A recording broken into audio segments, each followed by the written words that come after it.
All right.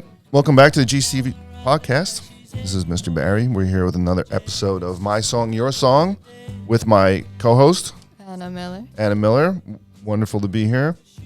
I'm playing a little bit of Paul McCartney's song, Another Day, from his album called Ram. So check that out if you ever get a chance. But let's talk about this week. So I thought if we're going to keep going, we should keep going with the bands that mean so much to us. To start, because I could go, I'm sure you can too, I can go deep into all sorts of music, and I hope we do in the course of this podcast, but let's stick with the bands that are something to us for like the first few episodes. You agree? Yeah. All right, cool. So last time I played the Grateful Dead, and you seem to like Scarlet Begonias. Yeah. This time, really the first band that I have a big memory of really loving were the Beatles, and I'm sure that that's true for millions of people around the world. The first band they fell in love with was the Beatles. I come from a different generation than you, obviously. My parents were born in the 40s, and really, my mom was young when she had my brother, so I guess I kind of had parents that were really a little bit on the younger side than a lot of my friends. So, whereas my friends' parents were playing, Frank Sinatra in the house, my parents were playing the Beatles, and I got some great records from my dad. I mean, really wonderful, classic rock albums from the early 60s. So, and of course the Beatles were in my house all the time. So I really, as a young kid, the first album I ever bought was the Beatles' second album. I remember going with my mom to the record store and I picked that one out because we already had their first album in the house and I wanted the second one. The Beatles were my thing for a long time, and they still are. The song that I have chosen for you is a song called I Feel Fine. And I'm just going to get right into it, okay?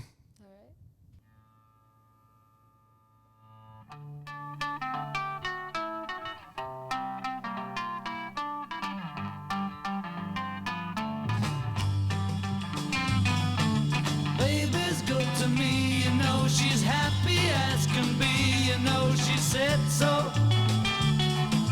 I'm in love with her and I feel fine. Baby's So, early Beatles still singing about boy and girl, falling in love, which is what most of their songs were about in the early days. But can't not be happy listening to this melody. she's telling all the world that her baby buys her things, he buys her diamond rings, she said so. She's in love with me and I feel fine. I mean, John Lennon's legacy will always be the peacenik, the guy. I mean, if I said John Lennon, you'd probably think of that long hair, round glasses, peace sign, sleeping in bed to protest the war and all that sort of stuff that he did. That was a major thing in his life. But he's such a great rock and roll singer. I mean, he defined the early 60s rock and roll voice. You definitely hear the second album before they really developed their sound. It's similar to I'm hearing Chuck Berry. Oh, sure. Yeah. Listen, they were unabashed American rock and roll fans. Yeah. That's what they grew up listening to when they were kids, and that's what they wanted to emulate. And they do. I'm going to go back a second. And this may sound insignificant, but the big deal with I Feel Fine, believe it or not, is the opening note.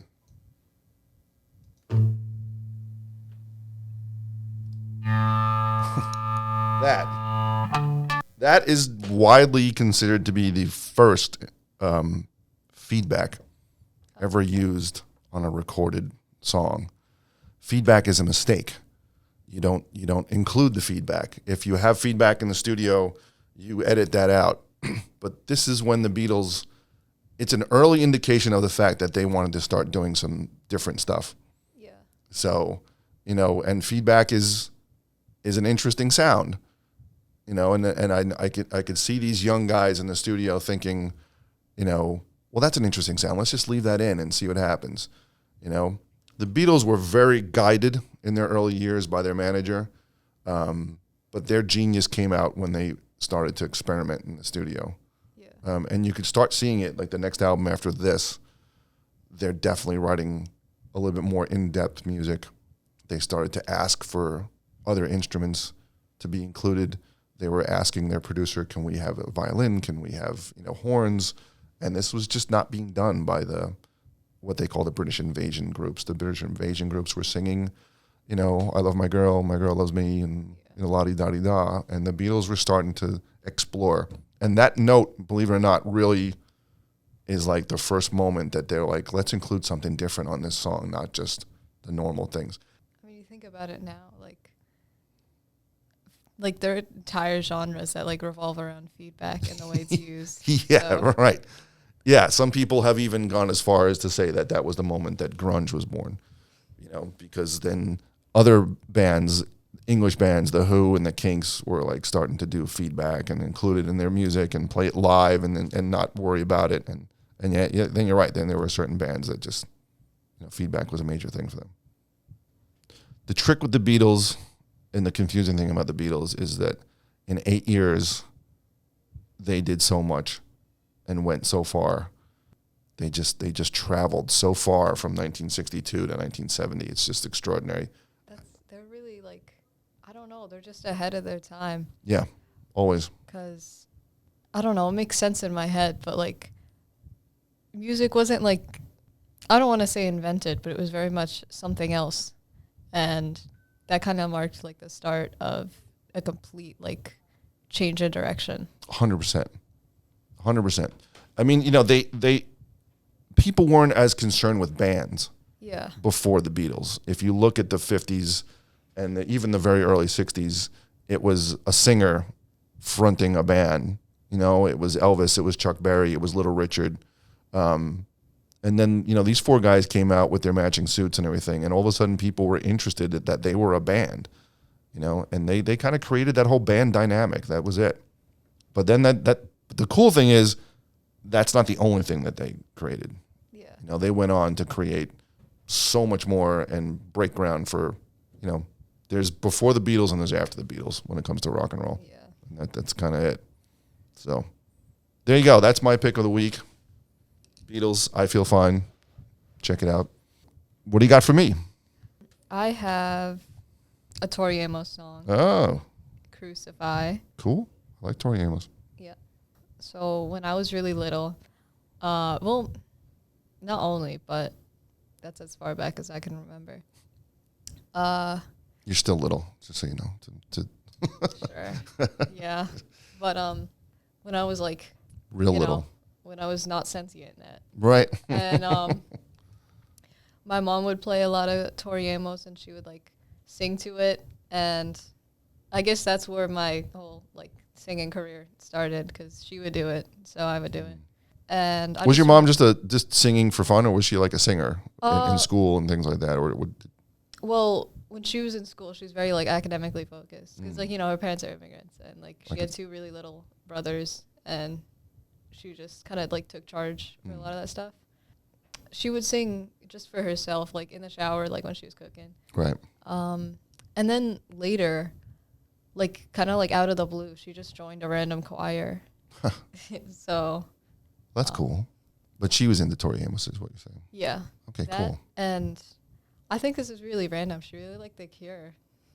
Oh, well, your parents are a little younger than me, but they're close to my age, so I get that. The Cure was huge in the 80s. Yeah. You know? I mean, I went to high school in the 80s, so the Cure was a big band in high school. Yeah, but I think of The Cure, I think of, like, you know, the goth scene. Right. I don't think of my mom. Right.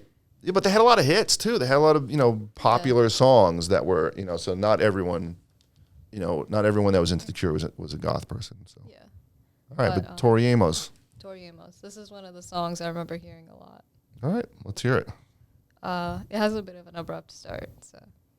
Every finger in the room was pointing at me.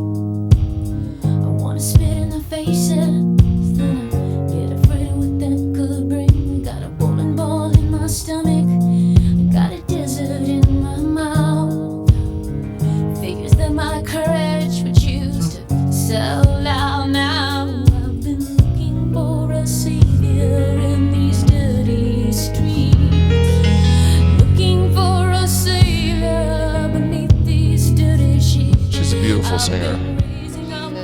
And she's classically trained in the piano. She's Really? like, at the age of like, I don't know, but it was like a single digit.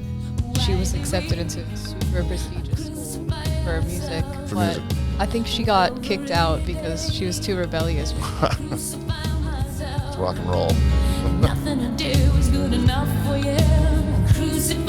In concert, what she would do is, and still does, she'd have a piano bench, and then on one side a piano, and on the other side like a harpsichord. And she would sit in between and just play both with each hand. And Like an actual harpsichord. yeah. Not like a digital, enhanced piano to sound like a harpsichord, like a real harpsichord. Yeah. That's awesome. It's crazy. That's different. Got a kick for a dog, begging for love. I gotta have my suffering so that I can have my cross. I know a cat named Easter. He says, will you ever learn? You're just an empty cage, girl, if you kill the I feel like with the right song of hers, she can make me weep. I would bet. Yeah. You know? She does a lot of stuff, but she kind of retains the same, like, I don't want to say acoustic, but I guess like chamber sound. Right. You can hear the piano that you were talking about all over the song. Why do we crucify ourselves every day? I crucify myself. Nothing I do is good enough for you. She reminds me of Kate Bush a little bit. I don't know if you know any of Kate Bush's stuff. Okay, but Yeah. like, I guess Fiona Apple, maybe Bjork. Fiona Apple, yeah. Fiona Apple's intense. Yeah. I think out of all of them, though, she does it the best.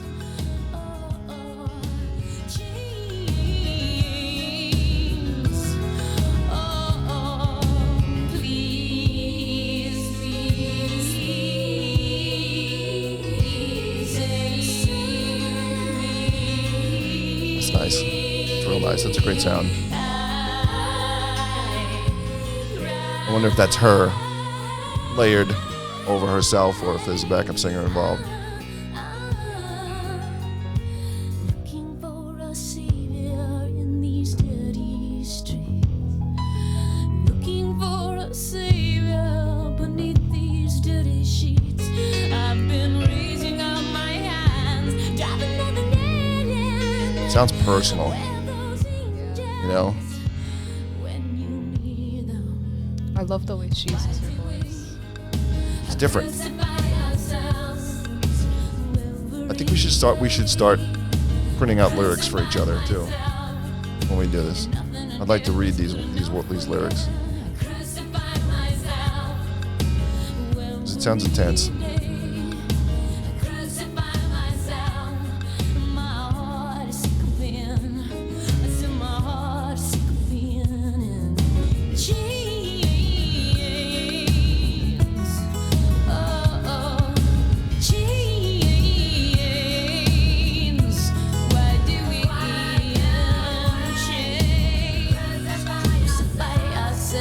Yeah, her voice just resonates. It's really nice.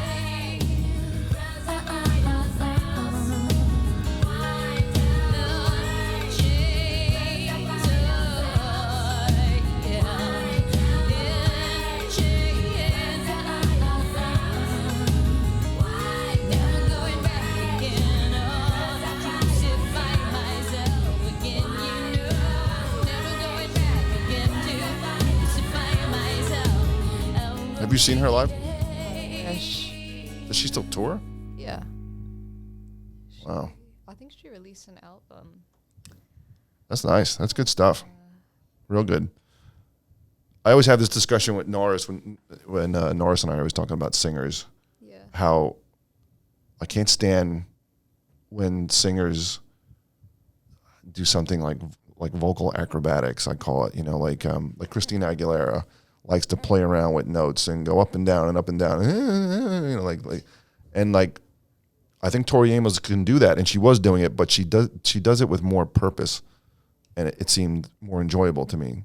Yeah. Like she was using her instrument and her voice but she wasn't overdoing it. Yeah, she's not doing it just to do it. Right. Like this purpose. Exactly. I you know, the music industry always puzzles me because I don't, and I'm not knocking her, but I feel like she should be huge, you know, and I think there's a handful of people in this building who know who Tori Amos is, you know, and I don't know why she never became huge. She's huge with her fans, obviously, but she's huge with people that know music. Yeah. But she never got to that point where, you know what I mean. You know, she's not a mega star, Yeah. but she probably has a very good, successful career. She's definitely like a musician's artist. Mm. She has influence everywhere. Like even one thing that comes to mind is she's super close with like Trent Reznor, Uh-huh. 9 Inch Nails. Right. And There's a brain for you. yeah. And I don't know, I think about that. That's just completely random, but you can kind of hear it like I think in his music more than hers. But So you think she influences him a little bit? yeah. And Nice. just to like put that into perspective, like she's a musician's artist. Right. I get it. She had a big tune. What was her? What is her big song? Cornflake Girl. Cornflake Girl. Yeah, I think I do remember that. I remember hearing her and I remember seeing her on I guess it was a video. I don't know if it was a performance, and I was intrigued. I was like, wow, she should go someplace and she's quietly in the background doing her stuff, which I guess is cool. Yeah. There's always a respect I have for artists that can do that. You know, I played the Grateful Dead last week, and my brother used to go see the Grateful Dead in theaters, you know, like the Beacon Theater in New York City or places that size. But then by the time I got to seeing them, I could really only see them in, you know, football stadiums. And that's not really intimate music. I loved it, and it was a good time. But I have such a respect for artists that can keep that. Like, she probably plays in small venues now. Yeah. You know, like if you go see her right now, she's not playing Madison Square Garden. You could probably go see her in the Beacon Theater, and how beautiful would that be? A great sounding small theater. You know, that's got to be I think that's a great thing. Yeah. You know, and not that mega success, you know, Taylor Swift and all that in these big giant stadiums is disappointing. That's got its place. But I think it'd be so cool to see Tori in like a club. Yeah. You know? And building off of that, she's definitely like she does it for herself. Mm. Like she's just a musical person, I guess, which Yeah. is stupid, but No. I know what you're saying. I just played it again. There's a But, difference between a mega star and it's sort of and just someone who plays their music. They're an artist. Yeah. I think she has like at least maybe not 20, but she has a lot of music. A lot of albums out. Yeah. Yeah, she's prolific. And it's kind of just her doing her thing. Cool. Well, nice. That was a good choice. I enjoyed that. I'm glad to see it resonates with you and your family. That's a cool thing. Yeah. And same thing with me. The Beatles were always in my house. You know, I lost my dad last year, and the fact that I still have my dad's record albums, you know, means a lot to me. It's a big deal that I still have those physical albums that he used to put on the turntable. So that's a cool thing. When the music is family based, it's nice that it came from your mom, and it's nice that, you know, the Beatles came from my dad. So cool. So next time we'll stick in our top zone, do you think? Yeah. And then maybe after that we'll start delving into the, you know, Yeah. back catalog of our music collection. All right, cool. So until next time, this has been My Song, Your Song. I'm your host, Mr. Barry, Chris Barry, and my guest host, as always, Anna Miller. Anna Miller. And thanks a lot, and we'll catch you next time.